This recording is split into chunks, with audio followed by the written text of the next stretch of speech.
आपसे दो चार क्वेश्चन तो ऐसे, एक दो क्वेश्चन, अगर 10 के 10 क्वेश्चन के आंसर आपने दिए फिर तो आप चैंपियन हो गए। जी सर। फिर वो आपको डिमोरलाइज कैसे करेगा? आप 60,000 रुपये सोच के गए थे, सारे क्वेश्चन के आंसर दे दिए, आप तो 70 की डिमांड कर बैठोगे। जी सर, तो उससे करने से अच्छा। अब वो दो चार उसकी क्वेश्चन तो वजह ऐसे से। पुटअप, दो चार क्वेश्चन तो ऐसे पुटअप करेगा ही ना कि जिससे आपकी तनख्वाह कम करी जाए। जी सर। भाई कोई ना कोई क्वेश्चन तो ऐसा डालेगा ही वो, जिसका जवाब ना दे पाओ आप। नहीं तो फिर तो वो, जी। फिर तो उसको आपकी सारी कंडीशन माननी पड़ेंगी। यदि मैं 5 बजे घर भी जाऊंगा, मैं खाना भी आप दोगे, रहने का भी आप दोगे, सारा मेरा खर्चा आप उठाओगे, मैं तो खाली नौकरी करूंगा, जो आपका काम होगा वो करूंगा। तो इंटरव्यू में ऐसा कभी नहीं होता कि आउट ऑफ कर जाओ। इंटरव्यूअर का भी कोई ईगो होता है, वो भी ऐसे क्वेश्चन ढूंढ के लाएगा भैया, जिससे कि सोच के आएगा, जिससे कि अगले बंदे को थोड़ा सा डाउन किया जाए। और जो 50,000 रुपये 60,000 रुपये सोच के आया, उसको 20 30 40,000 रुपये कैसे लाया जाए। ठीक है ना? तो उसका इंटेंशन ये रहता ही है, चाहे आप कितने भी अच्छे क्यों ना हो, वो दो चार क्वेश्चन ऐसे आपके पल्ले में डालेगा ही डालेगा। ठीक है? तो आज हम बात कर रहे हैं कोड्स की, कि भैया हमारा आईएस कोड क्या कहता है हमारी डिडक्शंस को लेके, चाहे वो कोई भी हमारा कंस्ट्रक्शन आइटम क्यों। सबसे पहले बात करते हैं जो एक्सकवेशन होता है, एक्सकवेशन के लिए क्या कहता है?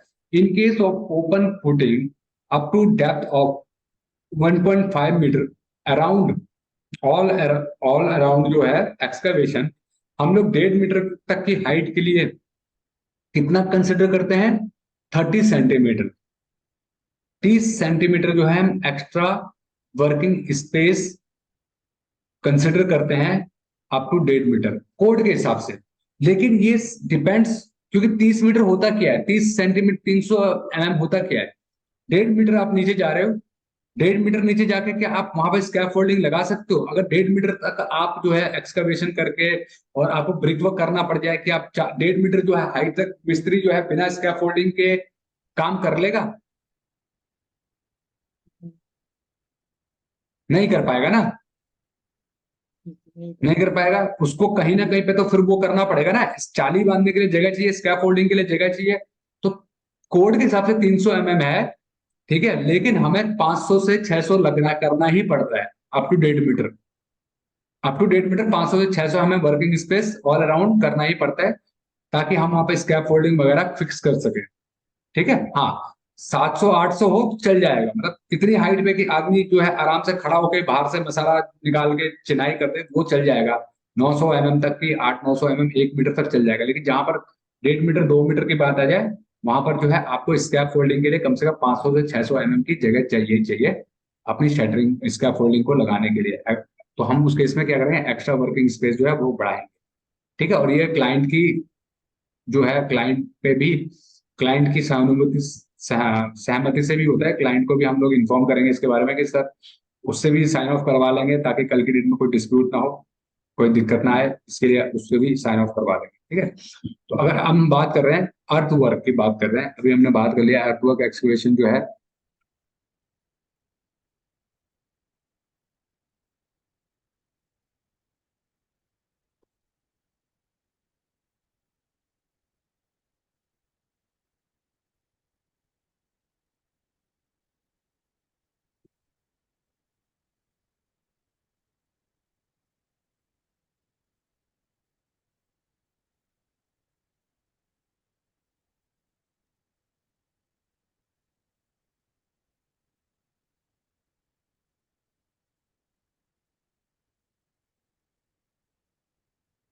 तो कंक्रीट के हमें जो आईएस कोड में जो हमारे काम का होता है ना, वो होता है mode of measurement.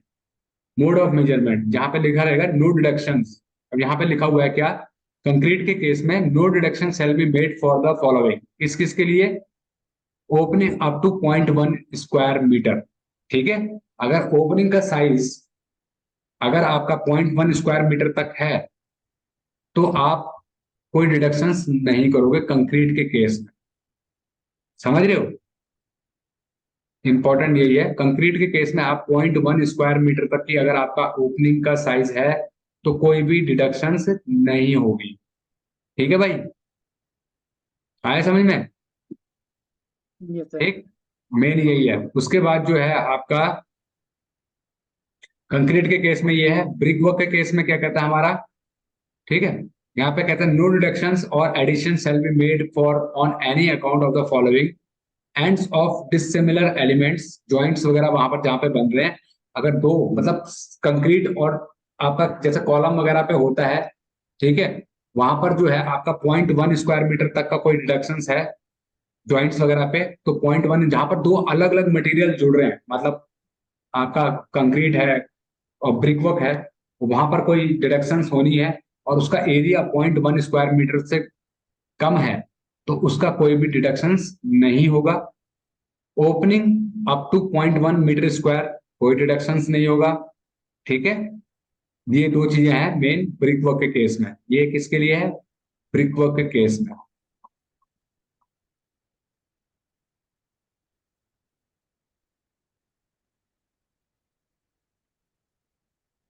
Form work में क्या कह रहा है हमारा कोड, 0.4 मीटर स्क्वायर तक कोई डिडक्शन नहीं शटरिंग का। फॉर्म वर्क में ना तीन कंडीशंस आती हैं आपकी, ठीक है। फॉर्म वर्क में आपकी कंडीशन क्या होती है, no deduction shall be made for 0.4 square metre, मतलब 0.4 स्क्वायर मीटर तक आप कोई भी डिडक्शन नहीं करोगे। इसमें तीन कंडीशन आती है। No deduction shall be made for the opening cutouts when, ठीक है, वहां पर 0.4 स्क्वायर मीटर तक अगर आपकी कोई भी डिडक्शन है तो आप नहीं करोगे। सेकंड कंडीशन क्या कहती है, फॉर्म वर्क टू, यहाँ पे लिखा हुआ form work to secondary beam. एक होता है प्राइमरी बीम, जो मेन बीम है that is called primary beam. एक होता है सेकेंडरी बीम इंटरसेक्टिंग, जहां पर दो बीम होते हैं ना, एक प्राइमरी बीम है ऐसे चल रहा है, मतलब इस तरीके से,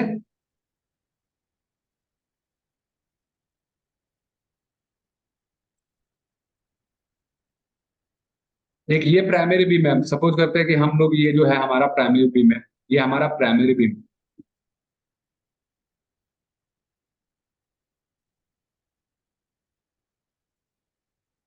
ये हमारा प्राइमरी बीम है, ये हमारा प्राइमरी बीम है, और ये आपका सेकेंडरी बीम है।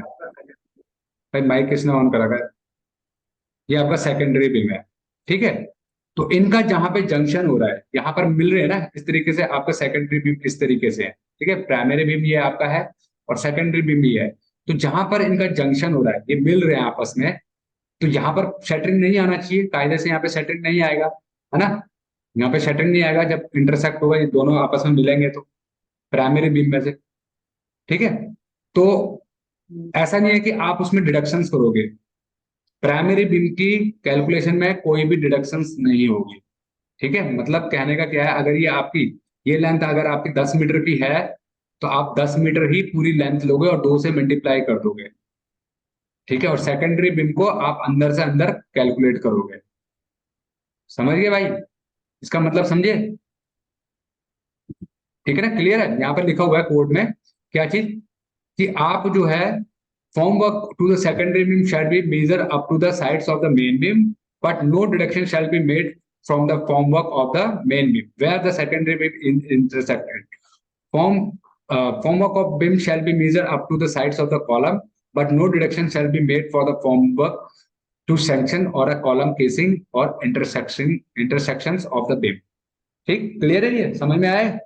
मेन कहने का क्या है, प्राइमरी बीम सेकेंडरी बीम अगर आपके इंटरसेक्ट हो रहे हैं और जहां पर सेकेंडरी बीम आपका मिल रहा है वहां पर कोई भी डिडक्शन नहीं होगा। और 0.4 स्क्वायर मीटर तक अगर आपकी शटरिंग की कोई ओपनिंग है, शटरिंग में कोई ओपनिंग है, तो उसका डिडक्शन नहीं होगा। क्लियर, ठीक है जी। जी उसके बाद आपका है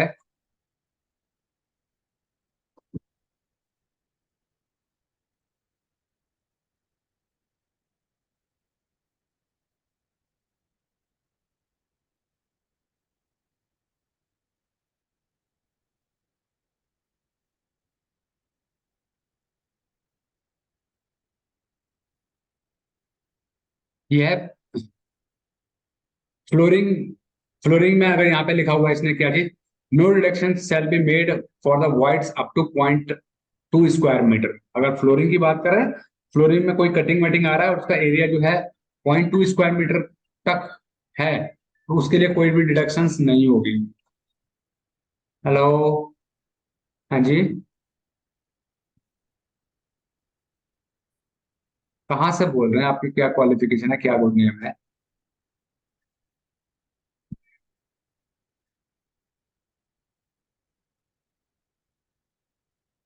अच्छा, कहाँ से बोल रहे हैं आप?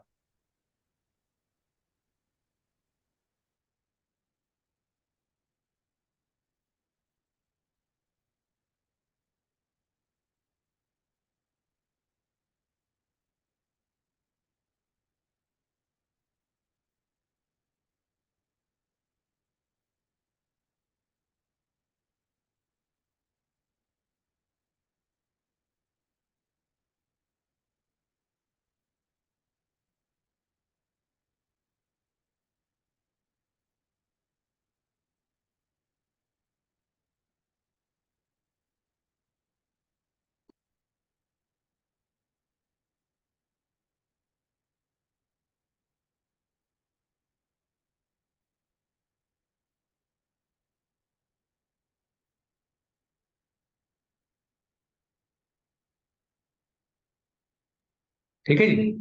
तो टाइल्स के केस में क्या है, 0.2 तक कोई भी आपका डिडक्शन नहीं होगा। और यहाँ पर लिखा हुआ है क्या चीज? No deduction have been made for the voids of 0.2 square metre. ठीक है। उसके बाद रूफिंग कवरिंग उसमें भी सेम ही है, कोई ज्यादा वो है नहीं। Plaster and pointing. Plaster pointing, plaster क्या होता है? प्लास्टर तो आपको पता ही है, पॉइंटिंग क्या होता है? पॉइंटिंग किसको कहते हैं? ब्रिक वर्क में सर जो स्मूथ करने के लिए हम लोग जो स्टील एल्युमिनियम का जो होता है शाफ्ट, उससे जो फिनिशिंग देते हैं उसी को पॉइंटिंग कहते हैं। ब्रिक वर्क में होता है ये। क्या होता है भाई सुभाष? सिर्फ पॉइंटिंग कुछ ग्रुव रेस करते हैं जैसे, हाँ, उस तरीके से। ग्रूव होता है ना दो, जहाँ पे मसाला डालते हो ना, मसाला। उस देखो क्या होगा, अगर आप मसाले को साफ नहीं करोगे, ब्रश से साफ करना एक अलग चीज है, जो आप कह रहे हो ब्रश से साफ करते हैं वो अलग चीज है। ठीक है। बट जो ग्रूव होता है, जॉइंट जो होता है, उस पे हम करनी लगा के उसको, उस पे ग्रूव बनाते हैं। और वो ग्रूव क्यों बनाते हैं? ताकि हमारा प्लास्टर जो है उस पर पकड़ बना सके। ठीक है। तो इसलिए हम लोग उसको ग्रूव को करते हैं, तो उसको कहते हैं पॉइंटिंग। समझे भाई? सुभाष, सुधीर। ये सर। ठीक है, उसको कहते हैं ग्रूव। वो ग्रूव जो है उसको पॉइंटिंग कहा जाता है। अब प्लास्टर के केस में क्या होता है कि 0.5 स्क्वायर मीटर तक हम कोई भी डिडक्शन नहीं करते हैं। पॉइंट मतलब जो प्लास्टर के डिडक्शन है, अगर 0.5 स्क्वायर मीटर तक है तो we will not deduct any opening. ठीक है। ये पहली कंडीशन। दूसरी कंडीशन क्या है, अगर प्लास्टर में अगर आपका एरिया 0.5 स्क्वायर मीटर से एक्सीड हो रहा है और 3 मीटर तक जा रहा है, 3 स्क्वायर मीटर तक अगर है, तो हम क्या करेंगे, हम उसमें दोनों साइड का, सॉरी, एक साइड का प्लास्टर डिडक्ट कर देंगे, ओपनिंग का जो भी ओपनिंग साइज है, क्लियर स्पैन, क्लियर जो ओपनिंग साइज है उसको माइनस कर देंगे। और कोई भी जैम्स एंड सॉफिट ऐड नहीं करेंगे, एक साइड का प्लास्टर ऐड कर देंगे, एक साइड का माइनस कर देंगे, jambs and soffit will not added. समझे? क्लियर है? जैम्स एंड 50% भी कर सकते हैं। है, 50% भी कर सकते हैं। 50% ही हुआ ना भाई। एक साइड का प्लास्टर, अगर आप दोनों साइड का प्लास्टर जो कर रहे हो, मान लो दो, एक आपका ओपनिंग का साइज 3 स्क्वायर मीटर है, या सॉरी 2 स्क्वायर मीटर ही है, 2 स्क्वायर मीटर है, तो दोनों साइड का मिला के कितना हो गया? 4 स्क्वायर मीटर हो गया। उसका 50% कर लो तो 2 स्क्वायर मीटर हो गया। चाहे एक साइड का प्लास्टर कर लो ऐड, चाहे दोनों 50% कर लो, बात तो एक ही है। ठीक है। सेकंड, ये होगी सेकंड कंडीशन, कि 0.5 से लेके 3 स्क्वायर मीटर तक के बीच में अगर आपका ओपनिंग का साइज है, तो आप 50% या half of the one side of the plaster you will add it. ठीक है। थर्ड कंडीशन क्या है, if your plaster will exceed 3 square metre area, उस केस में क्या होगा, both side plaster will deducted and jambs and soffit will. Jamb soffit add हो जाएगा। ठीक है। एक तो ये कंडीशन हो गई। अगर दोनों साइड का प्लास्टर अलग अलग है, मान लो एक्सटर्नल प्लास्टर आपका 12 mm का है और इंटरनल प्लास्टर अगर आपका 10 mm का है, इस केस में क्या होगा,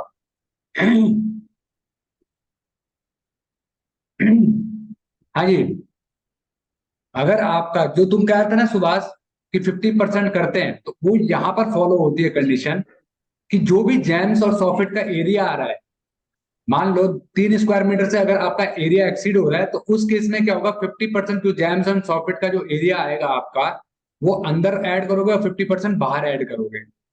जब प्लास्टर की कंडीशन अलग अलग है, दोनों जगह प्लास्टर का थिकनेस अलग अलग है, बाहर का प्लास्टर 12 mm और अंदर का 16 mm या 12 mm का है, 10 mm का है, ठीक है, यहाँ पे ये लिखा हुआ है, ठीक। अभी भाई समझ में, अगर मान लो आपका कई बार क्या होता है, दरवाजा जो है बाहर के फेस पे फ्लश होता है, आउटर साइड पे फ्लश होता है, तो उस केस में क्या होता है, फुल डिडक्शन हो जाएगी। डिडक्शन तो फुल होगी, जैम्स का जो भी एरिया आएगा वो जो जिस साइड में वो है उस साइड का प्लास्टर में ऐड हो जाएगा। होता है ना, कई जगह पे देखा होगा, ऑफिस वगैरह में या घर पे भी हम लोग करते हैं, फ्लश को गेट को जो है बाहर फ्लश कर देते हैं, बाहर के फेस पे फ्लश कर देते हैं, आउटर फेस पे, तो उस केस में वो चीज होती है, ठीक है।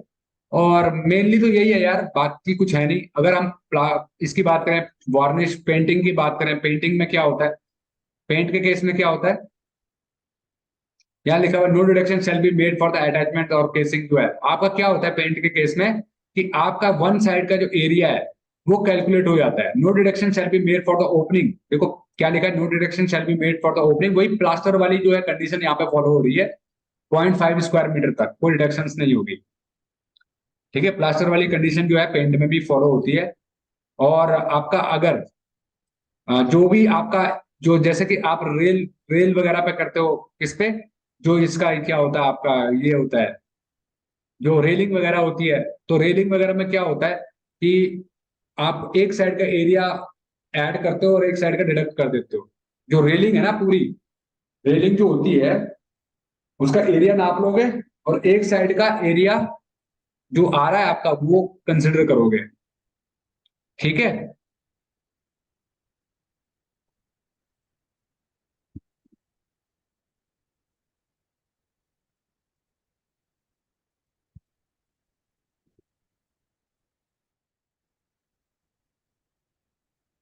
तो मेनली तो यही होता है हमारा इसमें जो है, ये इन्हीं में से सबसे ज्यादा जो है मेन जो होता है हमारा, इसी में से पूछता है, प्लास्टर, कंक्रीट, शटरिंग, इनमें से ही पूछा जाता है जनरली। बाकी और कोई आइटम ऐसा एक होता पेंट का, है। पेंट में शटर शूटर का आता है थोड़ा सा ना, वो अब देखो क्या होता है अलग कि रहता है थोड़ा। जैसे मान लो हाँ मैं उसके बारे में बताया था जो तुम बोल रहे हो। एक होता है क्या बोलते हैं आपका इसका, जो एक सेकंड ना,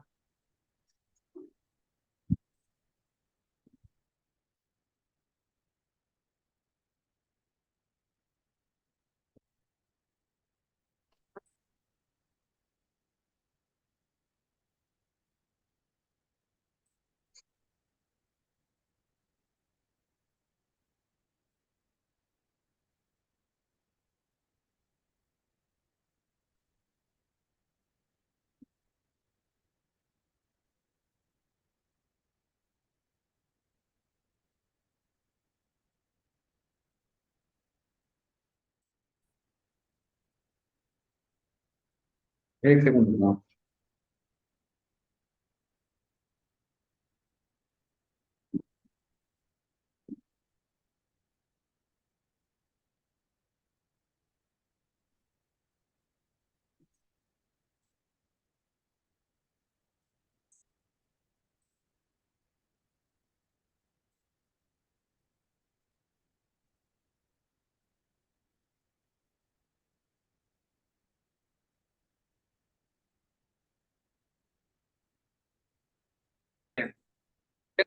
पैनल डोर होते हैं, पैनल डोर में कितना होता है, पैनल जो हमारे पल्ले वाले जो दरवाजे होते हैं उसमें कितना कंसिडर किया जाता है, ये दरवाजे जो है इंक्लूडिंग आपका डोर फ्रेम काउंट होता है हमेशा, ठीक है, इंक्लूडिंग डोर फ्रेम काउंट होता है। उस केस में कितना होता है, 2.25 टाइम्स हो जाता है, 2.25 times of surface area of one side का आप कंसिडर कर लोगे जो पैनल डोर होते हैं हमारे, उसके केस में, ठीक है। 2.25 into area of one side कर दोगे तो दोनों साइड के लिए, और इंक्लूडिंग जैम्स और जो डोर फ्रेम है उसको इंक्लूड करके आपका एरिया आ जाएगा पेंट का। जो फुली ग्लेज्ड होते हैं, जो पूरे के पूरे दरवाजे जो ग्लास के होते हैं, ठीक है, उसमें 1 टाइम्स लिया जाता है एरिया ऑफ वन साइड, ठीक है, पेंट के लिए। जो पार्टली पैनल और पार्टली ग्लेज्ड होते हैं, उसमें 2 टाइम्स लिया जाता है, पार्टली ग्लेज पार्टली पैनल्ड, मतलब आधा देखा होगा कभी, आधे नीचे जो है लकड़ी का होता है, ऊपर ग्लास होता है, उस वाले केस में जो है आपका 2 टाइम्स लिया जाता है area of one side for both side के लिए। फ्लश डोर होता है, फ्लश डोर जानते होगे क्या होता है? फ्लश डोर क्या होता है भाई? फ्लश डोर क्या होता है? सर लैमिनेट भी होता है। लैमिनेटेड जो डोर्स होते हैं, लैमिनेटेड डोर्स को हम लोग फ्लश डोर कहते हैं। तो उस केस में कितना होता है? उस केस में भी आपका 2 टाइम्स लिया जाता है, ठीक है, उसमें आपका 2 टाइम्स ही लिया जाता है। वेनेडियन होता है, वेनेडियन क्या होता है? हैं? वेनेडियन मालूम है?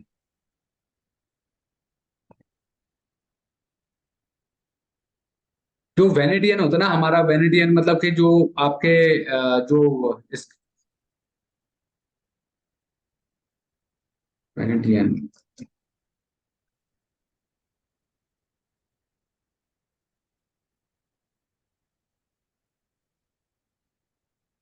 मेनली जो हमारे कॉर्निश वगैरह होती है ना, वेनेडियन में जो आता है, जो कॉलम्स वगैरह नहीं होते, जो कॉर्नर्स वगैरह बनाते हैं हम लोग वेनेडियन के, वेनेडियन पेंट, ठीक है। वेनेडियन जो होता है हमारा, जो इसका क्या बोलते हैं यार, जो बिल्डिंग स्ट्रक्चर्स होते हैं, वेनेडियन स्ट्रक्चर मैं आपको दिखाता हूँ। जो जो आर्क आर्क टाइप से, या फिर जो आपका स्ट्रक्चर होता है, अ, इस टाइप से होता है।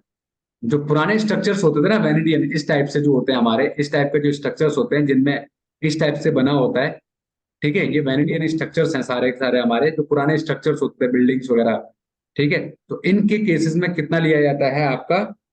इसके केस में 3 टाइम्स लिया जाता है। और या आप कह सकते हो जो हमारी ये होती है, क्या बोलते हैं आपकी, आ, चद्दर नहीं होती है, लोहे की चद्दर जो होती है, चद्दर जो होती है, चद्दर शीट्स, कौन सी वाली शीट्स? जो चद्दर होती हैं, जिनसे हम वो बनाते हैं यार, टिन टिन शीट, जो हमारी शीट्स होती हैं, फैब्रिकेटेड शीट्स जो होती हैं, ट्रिम डेक। हैं? Trim deck sir. Trim deck. चद्दर, स्टील, स्टील,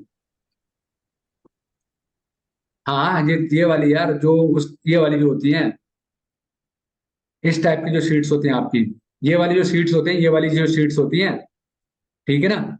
इनमें क्या होता है कि आपका जो है, ये वाली चद्दर होती है ना, ये वाली चद्दर नहीं होती है, इसमें जब हम पेंट करते हैं तो इसमें पेंट ज्यादा कंज्यूम होता है, क्योंकि इसका स्ट्रक्चर इस टाइप से होता है, ठीक है। तो इसमें क्या है, पेंट डबल कंज्यूम होता है। अगर एक फ्लैट होगा तो उसमें क्वांटिटी कुछ और होगी, और ये जो शेप्स की वजह से जो है, इसमें ग्रूव की वजह से पेंट कंजप्शन ज्यादा होती है, ठीक है। तो इसको भी वेनेडियन में ही हम लोग काउंट करते हैं। तो इसमें 3 टाइम्स आपकी चद्दर में जो है, 3 टाइम्स आपकी वो होती है, कंजप्शन काउंट होती है, ठीक है। 3 टाइम्स जो है आपकी चद्दर में काउंट होती है। फिर आता है iron bars and grills windows. आयरन की जो बार्स ग्रिल्स होती हैं, जो लोहे की, जो हम खिड़कियां वगैरह पे रेलिंग करते हैं, तो उसके केस में क्या होता है, 1 टाइम्स ऑफ सरफेस एरिया। जैसे मैंने बताया कि ग्रिल्स वगैरह पे, रेलिंग वगैरह पे आप पेंट वगैरह कर रहे हो, तो उसमें कितना कंसिडर किया जाता है? 1 टाइम्स ऑफ जो है एरिया, इसको जो है बोथ साइड का एरिया जो है आप इसमें काउंट करोगे, ठीक है।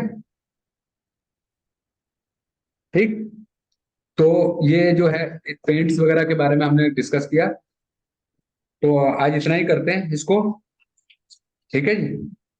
बाकी कल करते हैं, आज विकास जी डेट भी नहीं है अभी, ठीक। आया समझ में कि नहीं आया समझ में? हाँ जी जी। सर आए। सुधीर, तुम्हारा डाउट क्लियर हुए? ये सर। ये सर। हो गए? ठीक है, जी इनको सर। नोट्स कर लेना, क्योंकि ये नोट इंपॉर्टेंट है, ये इंटरव्यू में पूछे जाते हैं। इन्हीं में से एक ना क्वेश्चन 100% पूछेगा, चाहे वो प्लास्टर के बारे में पूछेगा, चाहे वो पेंट के बारे में पूछेगा, चाहे वो आपसे इसके बारे में पूछेगा, ब्रिक वर्क के बारे में पूछेगा। 100% एक ना एक क्वेश्चन जो है आपसे पूछा जाता है। और एक मेरे को एक चीज बताओ, क्या टोटल वॉल्यूम ऑफ हमारा जो कंक्रीट होता है, उसमें से स्टील का वॉल्यूम डिडक्ट होता है? नहीं सर। क्यों नहीं करते हैं?